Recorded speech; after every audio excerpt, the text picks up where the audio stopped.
I'm Dan, this is our Midlife Crisis Motorcyclist, and the purpose of today's video is to try and talk myself out of wanting to buy this Husqvarna Svartpilen 801. Why would I want to do that? Well, let's just say the funds aren't quite there to make it happen right now, so my best hope is that it turns out to be a massive disappointment. Wish me luck on that. But why this bike over all the others that I've been lucky enough to ride on the channel so far? Well, as I've said before, I'm still trying to figure out my motorcycling tastes, but I think I do have a bit of a weakness for this kind of modern classic Scrambler type thing, and that probably makes me a tragic wannabe midlife crisis hipster. But there's just something about this style of bike which I like. I think they look cooler than the adventure bikes, and they do a similar thing. So they've got longer travel suspension, they're good around town, and they also kind of encourage you to take the road less travelled in terms of back lanes and things like that you probably wouldn't take on a sportier, more aggressive bike. I also happen to think that the Husqvarna does it with a bit of a distinctive look about it. There's something rather appealing about the way this bike comes across. In terms of the bike itself, you're looking at it and thinking it's but 1 degree of separation from a KTM. You'd be right. Specifically the 790 Duke in the case of this one. That means it shares the same engine, it's got the same fully adjustable WP suspension, the same electronics and a lot of the same bits. That engine is of course the 799cc LC8C parallel twin, which means that somebody will be coming into the comments thread below the video and talking about chocolate cams in 3, 2, 1. Yeah, in reality, I talked to the guy from KTM about this and he said all the engines post 2021 have got the upgraded internals anyway, so it shouldn't be an issue. And if it is, Husqvarna's, like KTM's, have got a 4-year warranty. So hopefully nothing to worry about on that score. Now, on this bike, it puts out 105 horsepower, which is a little bit more than it does on the 790 Duke, and means you can't actually run it in restricted A2 licence form. Yay for me, because I'm an old git, so it's not a problem. But if you're a younger rider looking to ride one of these on a restricted A2 licence, I'm afraid you're out of luck.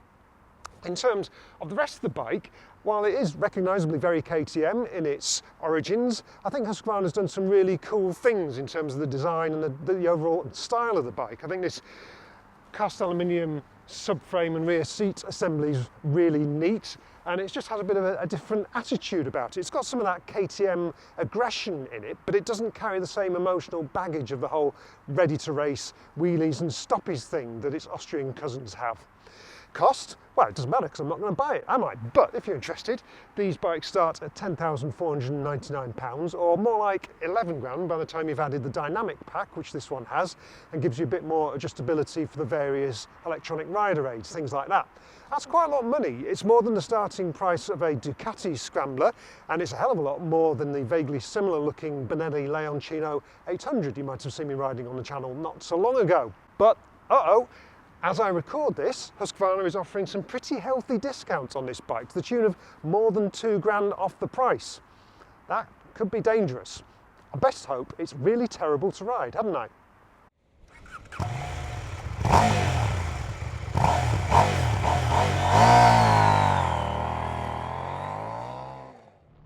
Right, so time to try and talk myself out of wanting this Husqvarna Svartpilen 801. So I brought it to a suitably terrible road where I absolutely won't enjoy riding it whatsoever. Yeah, that was a good plan, wasn't it? Anyway, let's try and figure out what kind of bike this actually is, because although it riffs on the whole kind of Scrambler thing and the off-road heritage of both KTM and Husqvarna, actually when you look at it, it's more road bike really. It's got paired 17-inch wheels, it's based pretty closely on the 790 Duke, so it's really probably more of a kind of roadster or a sporty naked or something like that than a true Scrambler. But what does it matter? If you like the look of a bike, you like the look of a bike, and I like them for this bike, so that's kind of what attracted me to it really. I like bikes with round headlights. This has got a round headlight. I like the kind of upright stance, and I like its sense of chuckability, because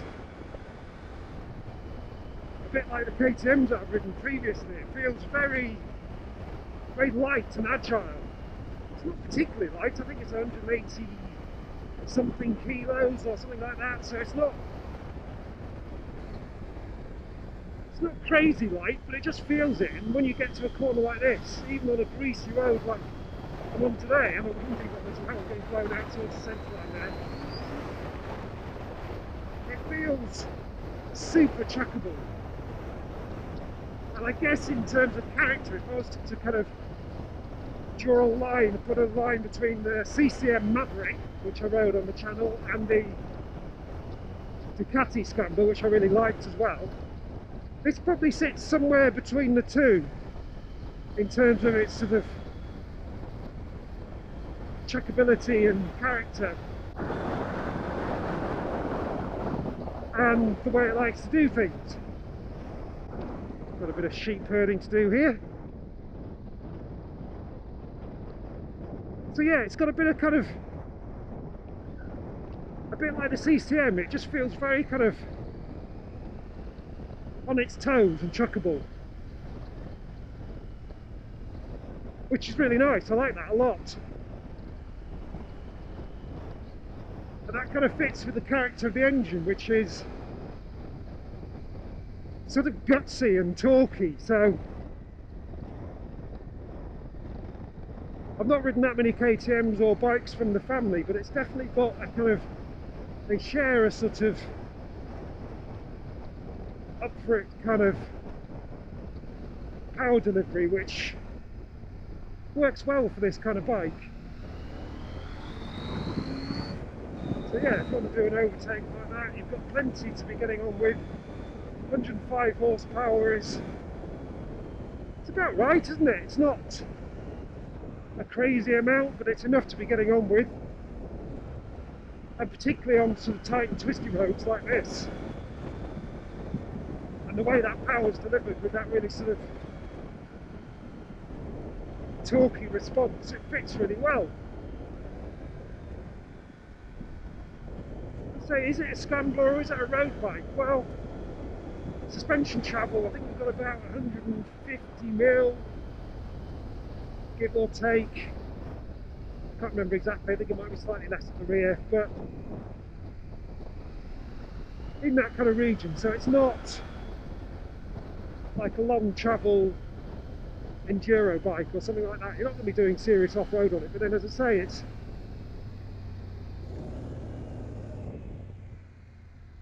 it's not got a bigger front wheel or anything like that, so it's not pretending it's an off-road bike. But when you get onto lanes like this, you've got just a little bit more suspension to be dealing with the bumps. And what I said in the intro about this style of bike encouraging you to take these kind of little back roads and things like this, that's what I really like about them, because there are so many roads beyond the regular sort of A roads and B roads that you tend to be attracted to on a motorbike. There's so many other little interesting back roads to explore, and that's what these kind of bikes to me seem to encourage. So you see more of the world, maybe at a slightly slower pace, but nothing wrong with that per se. And I think that's what I enjoy about the spirit of these kind of bikes. Now, in terms of the rest of the kit on it, it's got that fully adjustable suspension, which I might be tempted to back off on this road actually, because it is quite bumpy. But previous experience from other KTMs and things like that with this WP suspension suggests there's quite a lot of bandwidth in the adjustments, and the adjusters here on the top of the forks are nice and easy to reach, so that'd be an easy enough job. I like the fact as well that, although another bike that springs to mind when I ride this is the Royal Enfield Bear 650, just in terms of the spirit of it, the Husqvarna's got a slightly different vibe about it. It's got all the kind of modern technology you want out of a contemporary bike, so you're not riding a retro like you are with the Royal Enfield. You've got cornering ABS, cornering traction, and it's all configurable and adjustable. So you've got all the kind of modern conveniences you'd want out of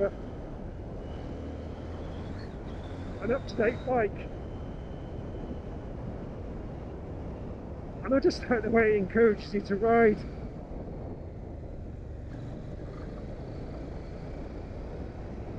I don't know, enthusiastically we'll say. It just sort of, it eggs you on. It's a really, it's a bit naughty, but without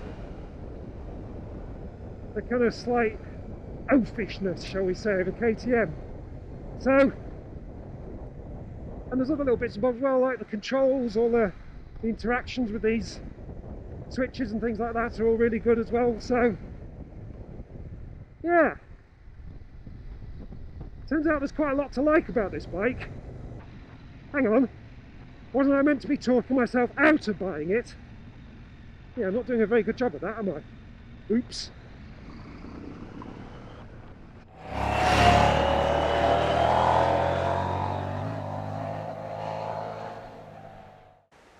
Right, so if that was my attempt to try and talk myself out of wanting to buy this Husqvarna Svartpilen 801, didn't do a very good job really, did I? No, as you probably gathered from the onboard there, I really enjoy riding this bike, but there's more to it than that.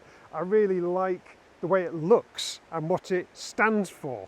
Does that make me really shallow? I don't know. I think looks and style matter to a lot of motorcyclists.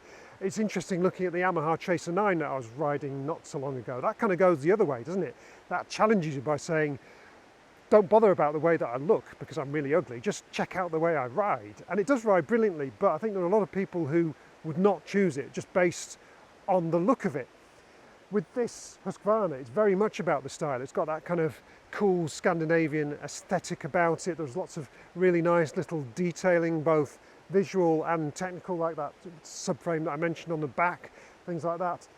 It's just a very nicely finished, well put together bike with some interesting vibes about it.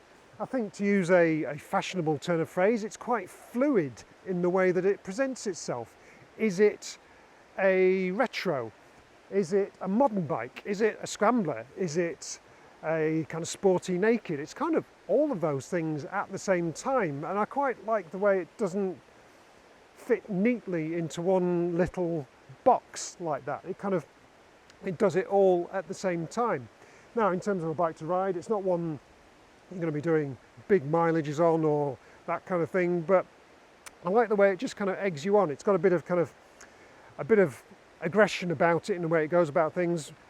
Thank the KTM breeding for that, but it doesn't take it too far. So yeah, it's got a bit of a kind of dig you in the ribs, let's have a laugh kind of sense about it, which is what you want out of a motorbike, isn't it? Or what I want out of a motorbike.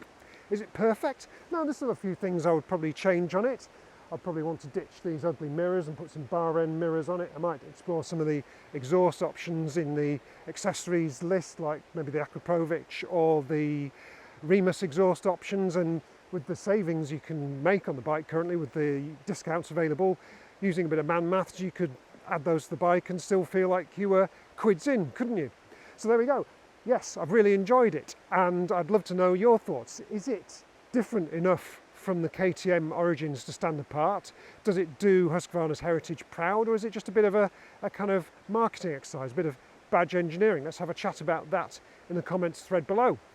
I hope you enjoyed the video. If you did, please hit like, and if you're not a subscriber already, please sign up. That would mean a lot. And for now, I'll say goodbye, thanks for watching, and ride safe.